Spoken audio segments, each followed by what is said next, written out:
there actually aren't enough hours in the day ever. And you're going to be disappointing people every single day. What you used to think was urgent is no longer urgent anymore, but it's still urgent to other people. It's still important to other people. And so, one of the things I didn't expect when we would get bigger and get to the size that we are is that kind of reality that you can no longer be the everything to everybody. You can no longer truly have your hand on everything, and you're having to delegate and rely and create a culture. Welcome to the Before You Buy or Sell a Business podcast, where we help buyers and sellers learn more about the acquisition process, discuss recent transactions, and stay up to date on the latest news in the market. Here's your host, Jared Johnson. Welcome back to Before You Buy or Sell a Business podcast. Today I have Michael Seitz with me. He's an M&A expert, has a lot of personal experience, so we're glad to have him on and grateful for his time, and hopefully we can dig into a lot of cool things today. So thanks for coming on. I appreciate that, Jared. Thanks for having me.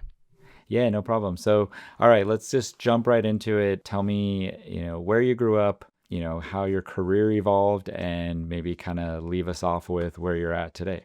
Yeah, no, thanks for asking. So I actually was born in California, Southern California. Grew up in very much an entrepreneurial family. My father was actually had been self-employed since he was 23 years old. He was in the restaurant industry, owned a chain of restaurants down in California. My mother was actually a professional groomer. It's an interesting kind of combo where they joined forces back when I was really, really young. My father decided that the restaurant industry was a lot of work. A lot of labor involvement, long hours, difficult for a family kind of dynamic, and ultimately approached my mother and said, hey, what do you think about doing something in the pet industry? And together, and so they purchased their first grooming shop back in 1977, and a first kind of retail store in 78. So I grew up on the floors of kind of family business is kind of how I grew up. And then my family moved up to Portland, Oregon, where ultimately I went to high school. My path was I was never thinking that I would go into kind of the family industry. I always thought I would do something else. I majored in Japanese in college. I thought maybe international business. And then ultimately I went to dental school, of all places. So it's kind of this roundabout pathway. While I was in dental school, I had this thought of, I would love to franchise dental offices. And after really looking into it deeply, I realized this is a really almost an impossible task because of state regulation and oversight on who can own dental offices. And so I approached my father back in 2005 and said, hey, what do you think about opening up a pet-related business that we can ultimately franchise? Back in 2005, we kind of opened a couple of prototypes. My father was getting old at the time. He was ready for retirement. And so I reached out to a longtime friend of mine, and we got a smaller investor involved. And we ultimately bought out my father and started franchising in 2008. Boy, things changed a lot since then. We had 3 stores at the time. Now we have over 200 across the country. And so it's a very different world that I live in now. But, as you grow, franchising an interesting place. So we've done a lot of M&A activities over the years. We've actually purchased 9 different companies in the last 18 months, actually 24 months now. And so done a lot on the buy side, gone through some sell side efforts as well, and helped a lot of existing franchisees buy and sell their businesses. So it's been a great, exciting world to be in, the business world. It's also one that, if I look back on it, there's a lot of things I wish I had known early on. That I know now, and you kind of get battle tested and you get bloodied and you learn, but it's not for the faint of heart. At the same time, it's also a place where some pretty amazing experiences and dreams can come true. Yeah, absolutely. Okay, that was a lot to unpack. Maybe we'll go hey, back. You asked for it, right? I did. Yeah, I appreciate it.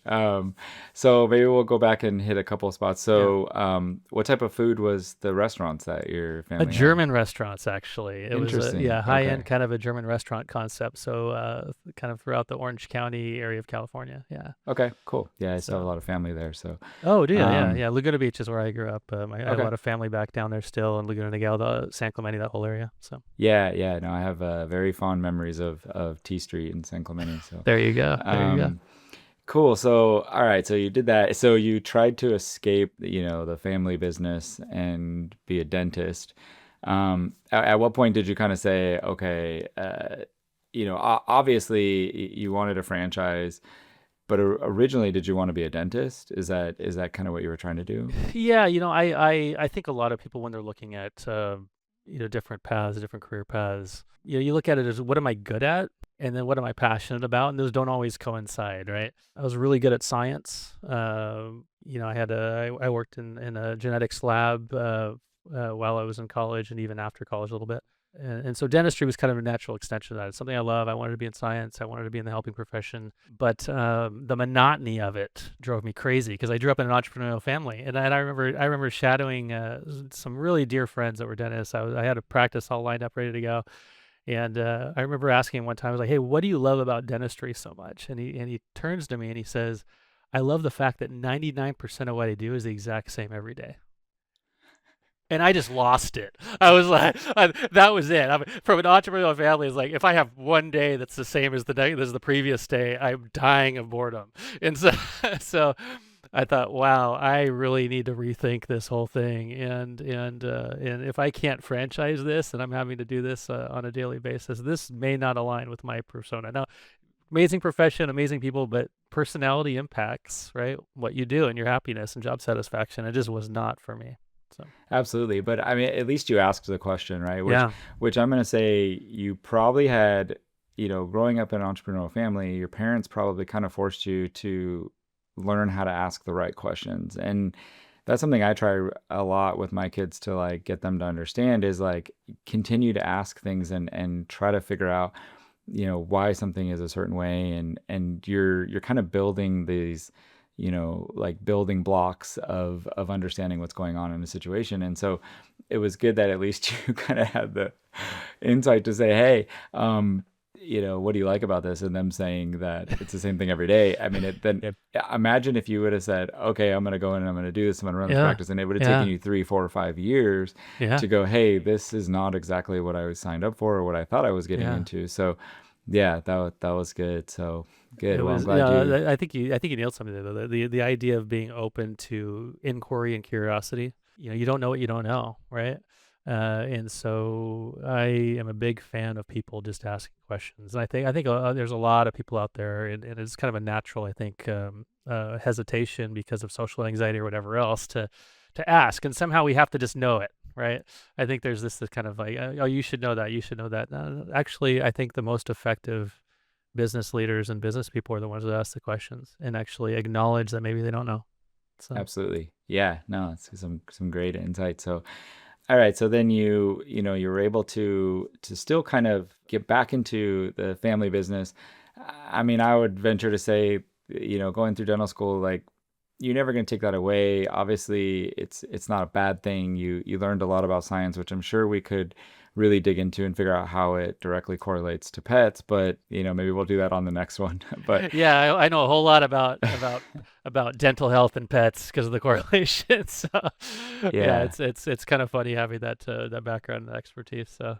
That's pretty cool. No, it's definitely a different world now, and I love the pet industry. But when I was starting out, I was running stores, right? I built stores. I would be operating the stores. I'd be working out of the stores, and at that point, very nutrition focused. But now we're very service focused. Pet services is kind of our main play. But in the early stages, very much about nutrition. So there's a lot of knowledge, it was very exciting in that regard, and I love the customer interactions. I'm never in a store anymore, right? So now my daily world is talking to bankers and potential investors and multi-unit high net worth franchisees. Like it's a very different world than it was when I was on the floors, hammering up the fixtures on the wall, kind of a thing. So sometimes I miss those days, but yeah, I think I think every career, those of us that I would kind of classify maybe as like overachievers, like we always push and push and push and push, right? I mean, the same thing of asking questions. I mean, you're asking questions to try to learn something so you can move forward. Sometimes you get to a level where you're saying, like, I didn't understand that at this one point, like, it was the most fun part of it.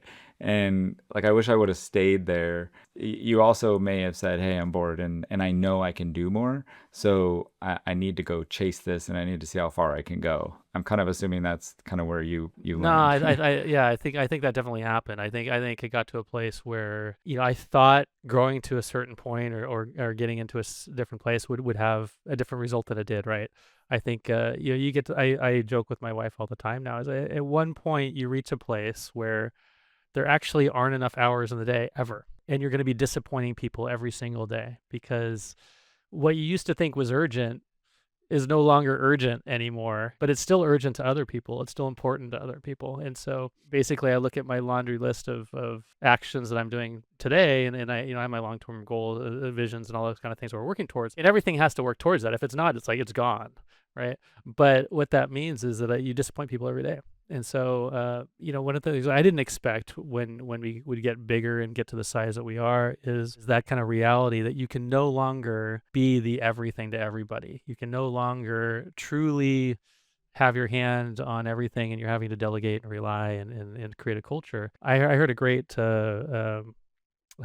of advice one time where it said, it was actually, high net worth individual. And the idea was, you hope that you grow to a place where if you have an approval rating higher than the president, that you're doing really well. And the idea of the concept is the bigger that you get, the more the crabs are going to come out, the more that the people aren't going to like you. And you haven't changed personally. You're still the same person, but they don't know you personally anymore. And so the impersonalization of growth to me was really a sad experience to go through, because I really liked that kind of personal touch. I liked the one-on-one. I liked being able to sit and have dinner with people.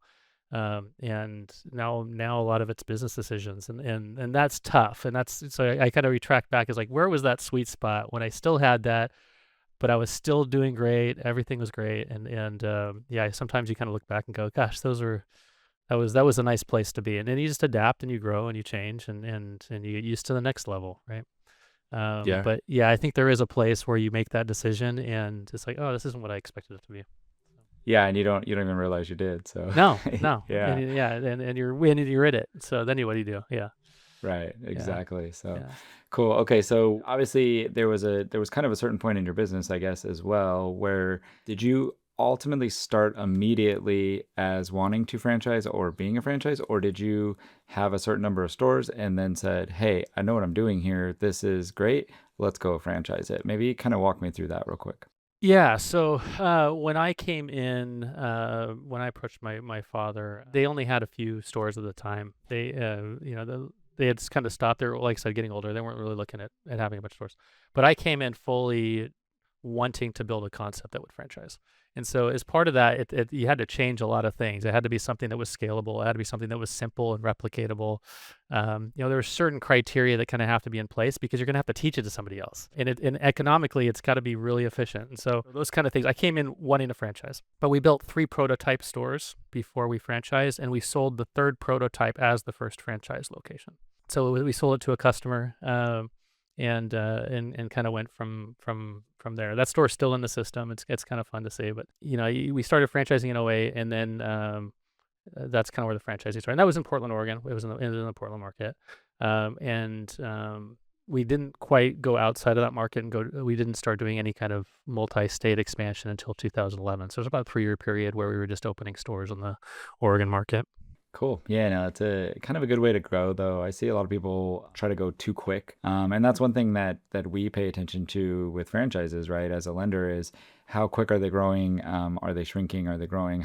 Essentially what we're looking for is how much are you taking care of the franchisees, right? And so I'm sure there's a whole episode we could talk about on that as well. So definitely want to get into. It's all about level economics. It is. The happy franchisees are successful franchisees. So that's simple. So absolutely, yeah. And I feel like a lot of I would say in the last maybe 7 to 10 years, you've seen a lot of consolidation in franchise. You've seen a lot of private equity coming in, a lot of change, right? And I feel like there's a little bit of a widening gap between the franchisors that are truly trying to kind of grow the franchise and help the franchisees be successful, and then other ones that are maybe just trying to sell franchise units. And that's unfortunate, because that's, in my mind, that's not the right way to run the business, right? If, like you already mentioned, you take care of the franchisee, you're going to make more money at the end of the day. I mean, so. Yeah, and it's a tough balance, because the larger you get, the more personalities you get into your system too.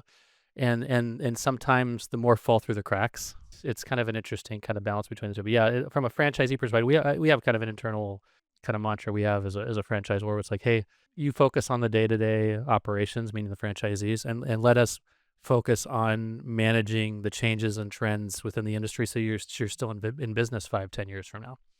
And that's such a great relational kind of component, is let us invest in making sure that you can be successful long term, and you invest your time and energy into the consumer relationship, the day-to-day interactions, operating your business. But keeping that kind of, sometimes, it can be blurred, and sometimes it's like, I need day-to-day help and kind of there. But yeah, I think franchisee unit level economics and making sure that you're anticipating industry related trends, you'll just collapse. I mean, they always have, if, as you know, there's certain unit count numbers in franchising where there's huge fall off of franchisors because they don't reach a specific critical kind of threshold, and it is kind of collapse.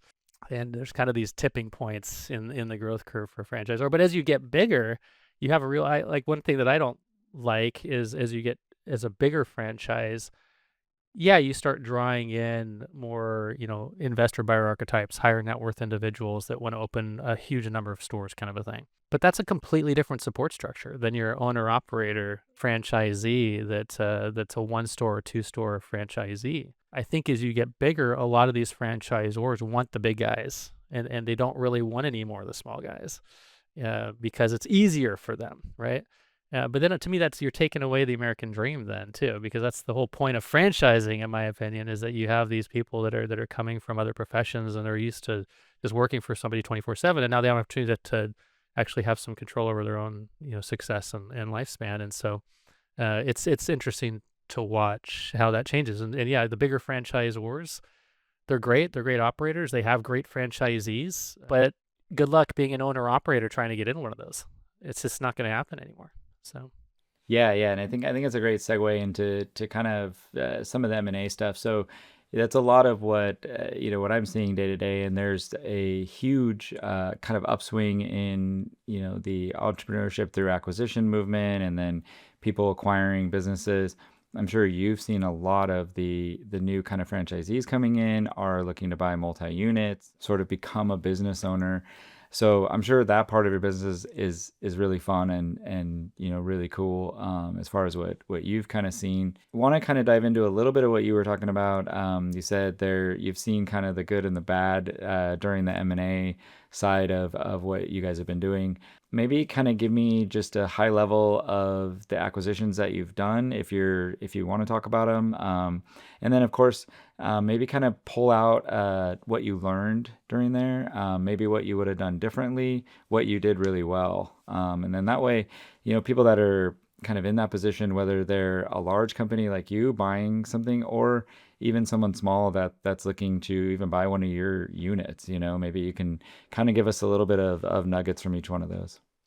yeah, so we're a franchisor first and foremost, right? So the intent was never to have a big corporate store play, but as you grow as a franchisor, you start to realize, no, it's important to have a handful of corporate stores to be able to pilot things on, to be able to see what's happening regionally, so you have your kind of hand on the pulse side of it, and also so franchisees can have trust in you that you know what you're doing because you're operating your own stores. And so back in 2021, just right after kind of the COVID craze, it was the end of 2021, we decided that we wanted a core set of corporate stores. And so at the time we only had a few. We had spun off a lot of them, and we're like, no, we need about 15 to 25% of our stores to be corporate, and we need them regionally accretive so that we can see what's happening in each region. And so we decided, well, there's a couple different ways to do that. One is we build them from the ground up. We can buy them back from franchisees, or we go out and we buy third-party chains and we retrofit them to our concept and our brand. And we opted to do kind of a hybrid of the different options. But in 2021 and 2022, we did a lot of third-party acquisitions. And so in October of 2022, for example, we actually bought 28 stores back from franchisees simultaneously, while buying 14 units outside of our system on the same day. Oh So my gosh. we bought 42 units on the same day from 5 different entities. Oh my gosh. And yeah, and we did it in a debt deal. It was insanity. Like, it was just crazy. And so now you're bringing 5 different cultures together simultaneously. We loved the management teams. A lot of it was partially we're buying the management teams to bring them in as well. But now you have a lot of really strong-headed individuals that thought that they knew how to run their business the best, coming together and trying to figure out how that worked. But boy, do we learn a lot. And I think some of the things that we learned from that is, as exciting as M&A is, don't get too over your level of comfort in terms of what that looks like, because it never goes as you think it does. And so I think if I was to go back and look at it, there's some that we would have done a little bit more due diligence on. I think in the early stages we didn't. We did a lot of due diligence and quality of earnings and all sorts of stuff because it's a larger acquisition play. But we didn't look at some of the leases as in detail as we probably should have. We didn't vet some of the management personnel as much as we probably should have. But there's a lot of like hindsight 2020 kind of stuff, and I think the things that we learned were, one, and this is again from my entrepreneurial background too, is risk is part of the game. Like, you're always going to be taking risk when you make an acquisition. You're always going to pay more than you probably should have for a business, because once you get under the hood and once they're part of it, something's going to happen where either the revenue is going to drop a little bit, or you're going to lose some staff, or whatever is going to happen. That you have to just assume it's going to, and bake that into your purchase price. But I think we learned not to rush things. At the same time, some of the best deals come and go, and so you have to kind of strike it while it's hot sometimes. And also to have a lot of patience after the acquisition. Don't try to change too much too fast. I think looking back at it, I wish we had bought some of these changes and just kept everything exactly the same until we really knew why they were successful, what was going on, and understood the nuances of why they had the market share that they did before we decided to overlay any changes, even from a back end side. That was helpful. We've done some acquisitions since. We made a different approach on it. We bought a couple of franchise companies too. Those really small ones that had a few units. That was a totally different acquisition process than store level acquisitions. Because when you're buying a franchisor, I wish we had looked at the satisfaction of the franchisees more, even though there weren't that many, right? The nice thing is you can come in and you can be a much better franchisor and support them like they didn't get before and kind of change that. At the same time, sometimes franchisees are so mentally done that there's not really anything you can do to change it. And so, I think if I was somebody that was on the buyer's side looking at an acquisition, it was just, a family, for example, looking at a multi-unit deal, maybe a 3-store acquisition or something like that. For one, I would want to make sure that the economics are not only strong, but they're recently strong. So meaning the trends are super important. The trailing 12-month or last 12-month kind of number at last quarter is, to me, more important than even the LTM or the DTM side of it, because businesses can change very quickly and you don't know why.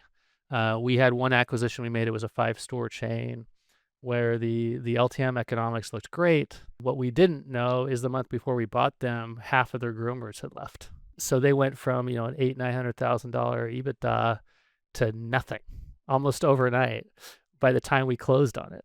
And so sometimes you look at these deals and you're like, oh gosh, I wish I had been more diligent in this area and more diligent in this area. But overall, I think we've been successful in them. I think we've managed it well. And yeah, we've made a ton of mistakes, and accepting that that's a reality, I think that's okay. You see a lot of this PE money where the whole purpose of these roll-ups is to go as fast as you possibly can. And I've seen some ridiculous justifications for multiples that they had no business justifying, but they did it because they had to hit a number. That's the downside, is it creates this unrealistic expectation for sellers. They think they can get their businesses are worth way more than they actually are, because some idiot at some point paid 3 times more than they should have for somebody down the street. And especially when it was a totally different economic situation. Now we're with high interest rates. It's a very different market than it was a couple of years ago. And we still have sellers that are expecting, 2 years ago multiples, even when their business is declining. And so it's a different world. So yeah, we're still in the M&A activity. We have 2 we're working on right now. We're much more cautious, and we're putting a lot more guardrails into how we're structuring the deals than we used to. Yeah, definitely makes sense. I think you kind of covered due diligence a couple times, which I always think is great. Going from your first couple acquisitions, you mentioned doing, I think you said 42 in one day, Yeah. to now. I don't recommend that. Yeah, yeah, If it's one yeah. company, fine, but not from 5 different companies. So. Well, it's kind of the same thing. I get people all the time that are like, "Hey, I want to buy, two businesses, and then I'm going to come back. What's the soonest I can come back and buy two more?" And I always tell Yeah. them, "We'll talk. Like, I'm not Yeah. going to answer that. Like, how about you get these two done first, figure out what you don't know, operate them, learn it, get to a point where you're very comfortable, prove to yourself, first and foremost, that you know what you're doing and you can do a good job. Then we'll talk about doing something else. I guarantee you there's going to be a long list of things that you wish you would have done on the very first ones that you're able to digest and understand over multiple months or years operating the first one or two, and then you can apply that towards the next acquisition. And so it sounds like you kind of went with that as well. Yeah, seasoning. I mean, there's a reason that on the buy side, even if you want to sell and you're looking for an equity investor, those that are sophisticated investors will be like, you haven't had enough seasoning. They Hmm. know that there's too much messiness post anything. They want time for you to prove that you can accomplish what you wanted to accomplish with these acquisitions. And sometimes there's this down before it starts leveling, and then they start getting interested when you're coming back up. So Yeah, um, definitely. Yeah, be yeah, patient, like you said. yeah. It's hard though, because there are some deals that you can kind of look at it and go, hey, I got to get this thing now, let's go. And then there's other ones where you know if you sit there, and I'm sure you can kind of diligence yourself out of every deal if you really Oh, for wanted to. sure. Yeah. So finding, at the end of the day, I think what it really comes down to is your experience comes into play, where you can look at something quickly and make a decision based on all the other mistakes that you may have made in the past. And so definitely makes sense to do that. I've gone through a couple of like debt refi, kind of like senior debt refinances and stuff too. So we've been on the other side of the diligence side. I think one thing that's always been helpful has been we have a phenomenal support network of M&A attorneys and our quality of earnings guys and our trademark attorneys and our franchise attorneys. And it's so important to have people that are fast and efficient, that can meet certain deadlines and be efficient with your time, because a lot of these deals they're big deals, but a lot of these deals are very, very time driven, where you're trying to get something done before a specific quarter or before some kind of a seasonal bump or something like that, where there's time sensitivity to it, and there's just too much work to do by yourself. So getting the right help around you, I think, is really important too. Absolutely. Yeah, you need the right people in your corner. You have a little bit of a different perspective than others. So maybe you could kind of provide a little bit of insight. When you have individuals that are looking to come into your brand and they want to buy two, three, four, or five units, what specifically are you looking at when you look at those buyers? Yeah, I mean, we are in the pet industry, right? So this industry is a very passionate industry, and so there's a level of kind of understanding that you have to kind of check a couple of boxes you probably don't have to do in some other industries. One of them is they have to have pets, or they have to love pets. Like, that's actually important. Even if they are never stepping foot in a store, the customers want to know that you actually care, and so there's certain criteria on that front. Obviously, there's certain financial criteria that we require. We make sure that they're going to have the wherewithal financially to be able to do this. A lot of franchisors will bring in, like, they'll do a discovery day and have people come in, and it's really kind of a sales meeting is really what it is. We don't do discovery days, and that's intentional. We actually go on site to meet with our prospective franchisees. So we want to see them in their own environment. We want to see them in their territory. We want to see them and how they're speaking about their community that they're in. Because in our industry, it's part of the success formula is community outreach. How connected are they to their community? Are they involved with local rescues? Are they, do they have a strong reputation within their community? Is there a community identity at all, or is it more of an urban kind of downtown kind of a feel? And so, if it's basically a 1 to 5 unit owner, they're going to have involvement at some point with the consumer, and so we actually see how they would play out in that kind of environment. Are these the kind of people we want representing us in a specific environment? Now, if they're a huge, larger player, we have a couple of different brand concepts. We have a mobile grooming concept, for example, where the franchisee will never interact whatsoever with the consumer. It's always going to be the groomer in the van with the customer. They will never know who's behind the scenes. And so that's a very different one. That we want operational people. We want people that are effective and understand business operations and can follow processes. Whereas with our physical storefronts, they got to be good with people as well. So it's a little bit of a different criteria. So obviously they need to meet certain financial requirements, but personality and fit for how they're representing themselves to the consumer is really important to us. And we actually physically go and meet them in person to qualify them in that regard. So it's a little bit of a different play than some other ones. So. And of course, love their animals. So. We love their animals. Yeah, absolutely. So that's the first checkbox. Yeah. So I can't imagine, I don't think I could be friends with someone that doesn't love their dog, So yeah. Yeah, we actually so I have a funny story for you. So we were entertaining the idea of bringing in a large investor. This was a couple of years ago. And so we talked to a ton of different groups. We had like 130 different groups that were interested. And we narrowed it down to like 32. And so we started to like have all these conference calls, like 32 different companies. And so we get on this call with this gentleman. And so I have my whole C-suite team on the call, and even some of the VPs were on the call. And this guy gets on. It was very clear he actually not only didn't he have pets, but he didn't have a clue about what it was like for people that did have pets, because he started talking to us about how he wanted to own and revolutionize the puppy mill industry. and you should have seen the text going back and forth on this call. It was absolutely hilarious. And so we got off that call and we're like, what was that? I didn't even know people like that existed anymore. But yeah, so passion for pets, and pets are family to us, and so that's just the reality of the culture that we have. So. Oh my gosh. Yeah, that's wild. It was wild. I could not believe it. It was the most dumbfounding conference call. Like 5 minutes into it, we're like, why are we even on this call? This is crazy. So yeah, definitely. Oh my gosh. So, kind of growing up in an entrepreneurship family, entrepreneurial, way of kind of looking at everything. There's a huge influx of people wanting to get into entrepreneurship, and most of them are looking to buy a business. right.